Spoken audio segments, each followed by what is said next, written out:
নমস্কার, পাঁচফোড়ন চ্যানেলে তোমাদের সকলকে স্বাগত জানাই। চলে এসেছি আবার একটা রেসিপি নিয়ে। নতুন পুরনো জানি না, তবে এটা একটা এমন রেসিপি, ধরো সয়াবিন তো আমরা ঝাল ঝোল অনেক কিছু খেয়েছি বা চিলি সয়াবিন, কিন্তু যাদের মনে হচ্ছে যে অনেক আনহেলদি খাওয়া হয়ে গেছে, এবার একটু হেলদি খেতে চাও বাড়িতেই বানিয়ে, তো তাদের এই রেসিপিটা আশা করি ভালোই লাগবে। তো প্রথমেই এর জন্য সয়াবিনটাকে ভালো করে সেদ্ধ করে নেব। তো গরম জলের মধ্যে নুন দিয়ে সয়াবিনটাকে সেদ্ধ বসিয়েছি, এটা সেদ্ধ হয়ে যাক, তারপর বাকিটা তোমাদের দেখাচ্ছি। তো সয়াবিনটা আমার একদম সেদ্ধ হয়ে গেছে, ওটাকে একদম জল চিপে নিয়ে জল ঝরতে দিয়ে দিয়েছি। এটাকে একটু ঠান্ডা করতে হবে, তারপর আবার বাকিটা তোমাদের দেখাচ্ছি। সয়াবিনটা আমার একদম ঠান্ডা হয়ে গেছে, এটাকে জল চিপে নিয়ে একটা মিক্সিং জারের মধ্যে নিয়েছি। এটাকে এবার একটু ব্লেন্ড করে নেব। তো তোমরা দেখতেই পাচ্ছ সয়াবিনটাকে আমি ভালো করে একটু ব্লেন্ড করে নিয়েছি। এবার এর মধ্যে কিছু রেগুলার মশলা অ্যাড করব, একটু সামান্য লঙ্কার গুঁড়ো অ্যাড করব, কেন কি ঝালের জন্য এটাতে বেসিক্যালি কাঁচা লঙ্কা দেব, তাই সামান্য একটু লঙ্কার গুঁড়ো অ্যাড করলাম। দেব একটু হলুদ গুঁড়ো,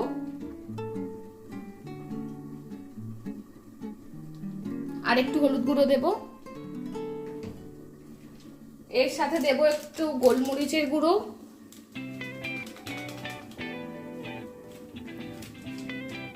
আরো যাতে একটু চটপটা হয় দেব একটু চাট মশলা,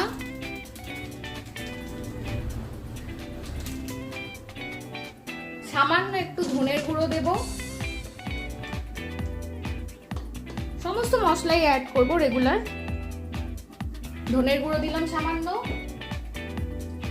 সামান্য একটু জিরের গুঁড়ো দেব এর মধ্যে,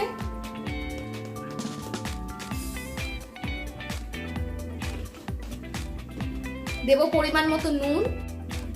তো এর মধ্যে এবার একটু পেঁয়াজ কুচি, একটু ধনেপাতা কুচি, আর একটু লেবুর রস, আর একটু আদা রসুন কাঁচা লঙ্কা একসাথে বেটে রেখেছিলাম, সেটাকেও অ্যাড করে দিয়েছি। এবার এটাকে ভালো করে মেখে নেব। মেখে নিয়ে টিকির মতো, এটা যে যেরকম চাও বলের আকারে টিকির আকারে করে নিতে পারো। তো চলো এটাকে ভালো করে মেখে নিই, তারপর দেখাচ্ছি। তো তোমরা দেখতেই পাচ্ছ আমি পুরো ব্যাপারটাকে এরকম একটা টিকি শেপে গড়ে নিয়েছি। এবার খুব কম তেলে এটাকে স্যালো ফ্রাই করে নেব।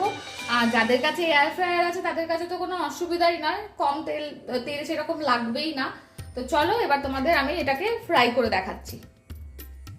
তো চলো দেখতেই পাচ্ছ বসিয়ে দিয়েছি একটা চাটু, চাটুর মধ্যে সামান্য একটু তেল দিয়ে চাটুটা পুরো একদম প্রত্যেক দিকে, চাটুর সব দিকে একদম তেলটাকে ছড়িয়ে দিয়েছি।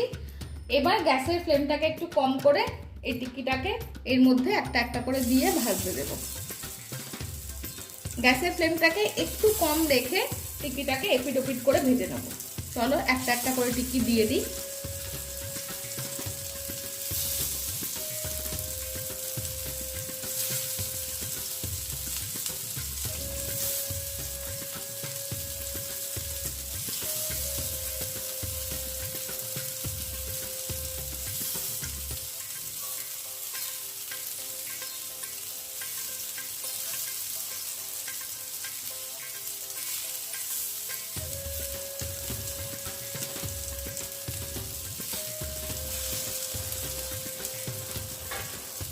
চাটুটাকে একটু এরকম করে তেলটাকে সব দিকে ছড়িয়ে দেবো, যেহেতু অল্প তেল স্যালো ফ্রাই করছি, তো এইভাবে একটু ছড়িয়ে দেবো। আর যাদের মুখরোচক খেতে খুব ইচ্ছা করে সন্ধ্যাবেলার দিকে, তো আবার হেলদিও চাই, তো সেক্ষেত্রে তারা এটা বানিয়ে খেতে পারো। সকালের ব্রেকফাস্টেও এটা খাওয়া যেতে পারে, যেহেতু এটা হাই প্রোটিন ব্রেকফাস্ট হবে সেক্ষেত্রে। তো চলো এগুলো একটু একটু করে ভেজে নিই, তারপর তোমাদের দেখাচ্ছি। তো চলো দেখো টিকিটা আমার এক পিঠ ভাজা হয়ে গেছে, আর এক পিঠ উল্টে ভাজতে দিয়েছি, দেখো ওই তেলেই কিন্তু ভাজা হচ্ছে। তো চলো এরকম করে পুরোটা ভালো করে ভেজে নিই, তারপর তোমাদের আবার দেখাচ্ছি। গরম গরম সয়াবিনের হেলদি টিকি আমার একদম রেডি।